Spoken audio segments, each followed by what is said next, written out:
Bitcoin. This is one thing about me. I don't like Bitcoin just only because it's the first cryptocurrency. It's first blockchain globally. But that's not the only reason. Also, Bitcoin connects communities and change our lives. We feel it more day after day. And this Bitcoin was born almost 15 years ago. It's going fast, stay in Bitcoin. So since 15 years till today, the Bitcoin managed to reach from cents to 1.3 trillion market cap. And to visualize this number, what is 1.3 market cap, we go to the gold, something we love. So we go in the history now, around 6,000 years ago, where people believed in gold. People discovered gold 6,000 years back. And through 6,000 years, the gold managed to, today, to value as market cap around 17.7 trillion. So how we connect the gold with the Bitcoin?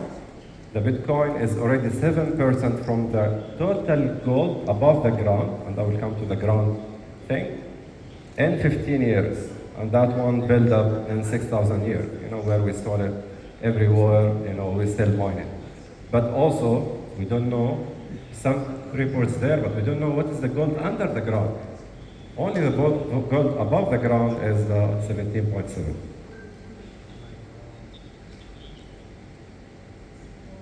Okay, so now I'm moving from 6,000 years ago to closer to present, 2,500 years back. So the first invented coin for humans, when they make coin, which is money, it's around 2,500 years ago. And from that day till today, the total market cap of the money in all forms, in form of cash equivalent, accounts like bank accounts, saving accounts, and other, investment instrument in the banks, altogether, it's around 130 trillion. So let's look wider, about our global scale. If you look at global scale today, it's around everything valued in the world is around 900 trillion.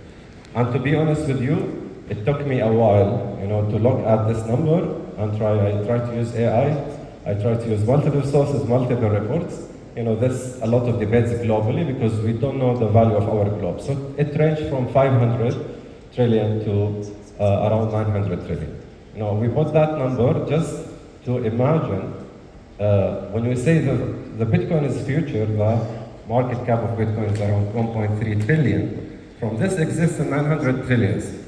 And that's the topic of our keynote, So we want to uncover the value of Bitcoin. And we want to understand why the Bitcoin can really change or play the major role in the digital transformation. Okay.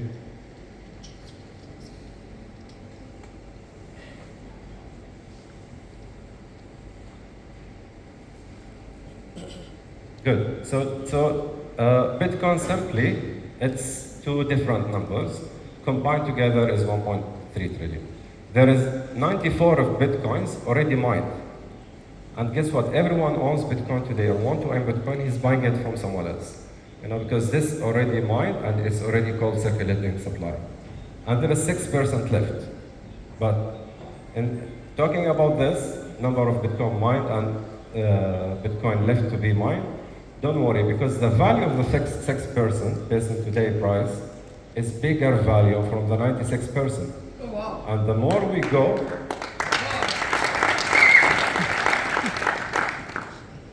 so we call this on the left is primary market. On the mining is primary market. How can I access it before, as a first owner, I can mine it? If you want to access, to get from secondary market, which is in the market, you can, as we know all, you can go to exchange, you can buy it, you can sell some of your assets and get a Bitcoin, or you can swap it if you know a little bit more.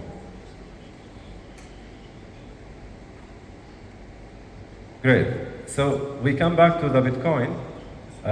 We see HODL, we see words, future on this. So today we want to really uncover and put this in a sequence from one angle. Why people believe Bitcoin price will appreciate in value? Is it just a hope? Or is it just, seeing a future and seeing everyone buying, let's join that wave? Or there is, a key benefit for us? To imagine that, I will talk to you about, a traditional example in our life, which is, next, which is definitely real estate. If someone wants to buy a house today, he buy a house for multiple reasons. I want to live in that house, or I want to rent that house and make income from it. I pick the country which booming economy, which I know it's safe, the value of the house will increase, or I want to live on, longer period in this house. If you look at investment stock, it's safe.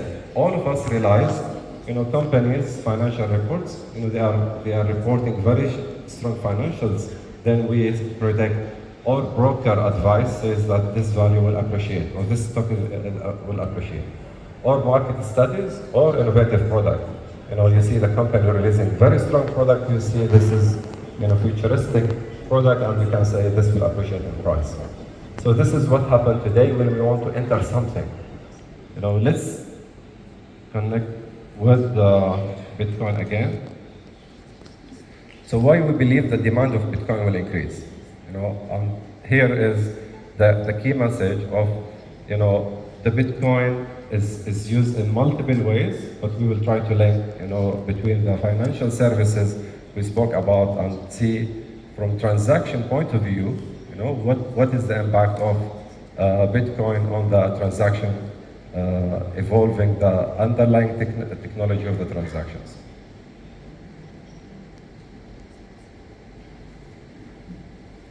Okay, so back to the money story. If we see the 130 trillion money, and here I'd like to say a story. This money is moving every second, across the people. And guess what? When this money moves, it costs us, or costs human, $1 trillion per year, paid in fees to move the 130 trillion. I will pause here for a second, so I will tell you a salary story. So anyone takes, his payout. From his payout, he needs to pay transportation. Then fees. From the driver, he needs to pay the company, then second fees. This company want to source some food, for example, we enter another industry's fees. So you can circulate a $1 more than 10 times or 100 times per day. And this is what's happened. This evolved. Let's make it easier. From 2,500 years, we evolved. From only cash money, then we start using the card, then we have payment processor, and we have a lot. But this technology, if you look at all time, it's 2,500 years there. And something appeared 15 years ago, which could change this long story. And here comes on the second one. Why we need to change? We understand that this fees is really high. If there is something better, we can explore.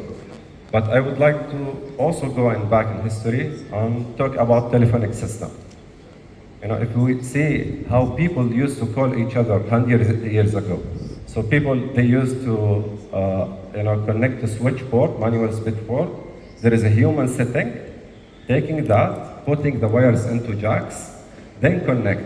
Then we have switchboard for Dubai. In switchboard of Dubai, we need to connect switchboard of Abu Dhabi. From switchboard of Abu Dhabi, we need to connect to other country. And this manual intervention really consumed a lot for some time till human gets smarter. And when they get smarter, they click onto what they can find, to do it better.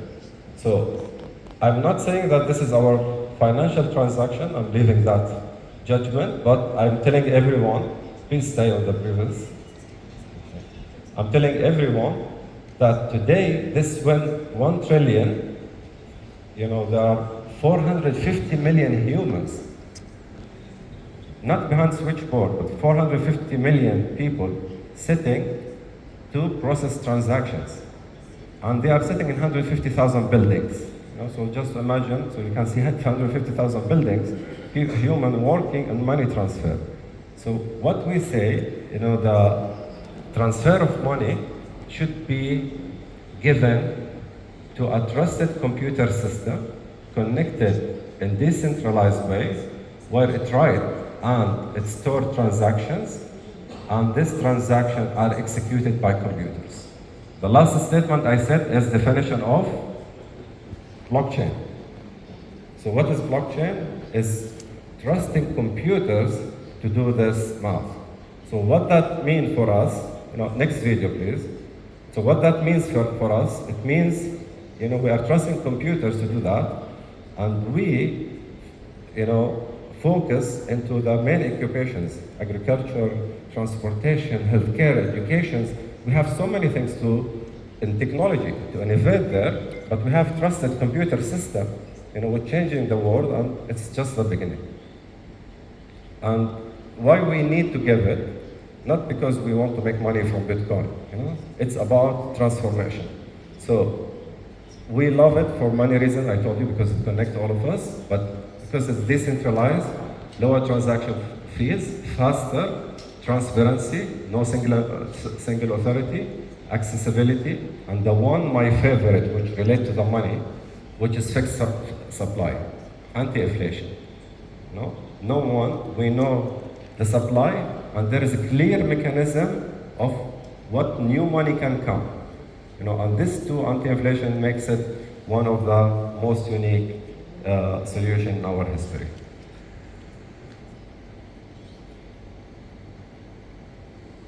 Okay.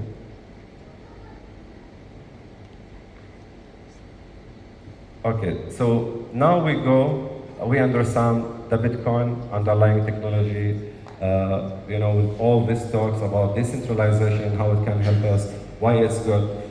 We want also to see the path of this revolution, the path for the digital future. I use also simple example, why someone, let's say we have a business in Dubai, and this business want to accept euro currency. Why he will accept euro currency? Simply because he get a client carrying euro and coming to him.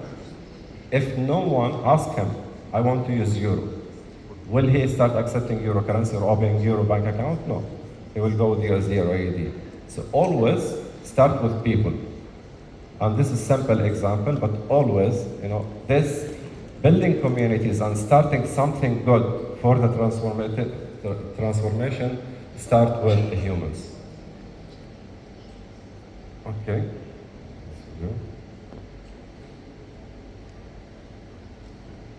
So we start the forecast and looking at what will happen in the future. So if 25% of the global money transfer supply, I want you to connect with me here, 25% from the traditional money transfer move to anti-inflation, smarter, decentralized way. What that means? Let's live a little bit in the future now. So I told you 11 trillion is the money we pay every year for transaction. If you take 250, which is 25%, it's 250 billion. If you put the 250 billion down here, you are talking about increasing the value of remaining supply of Bitcoin, from current value to by 250 billion. You know how much we pay today for transaction of Bitcoin per year for miners? We are paying around $10 billion. So compare 10 billion to 1 trillion. So we're moving 250, from the money supply to the second one, which is the Bitcoin remaining supply. Can you put the video and keep it static, please? Okay. So the 250 is the remaining Bitcoin. So imagine a sudden of 25% increase and 250 comes to this segment. What that means? It means, I told you the remaining supply of Bitcoin, the value of that remaining supply will increase from 80 billion to 1.70 trillion. which means the current available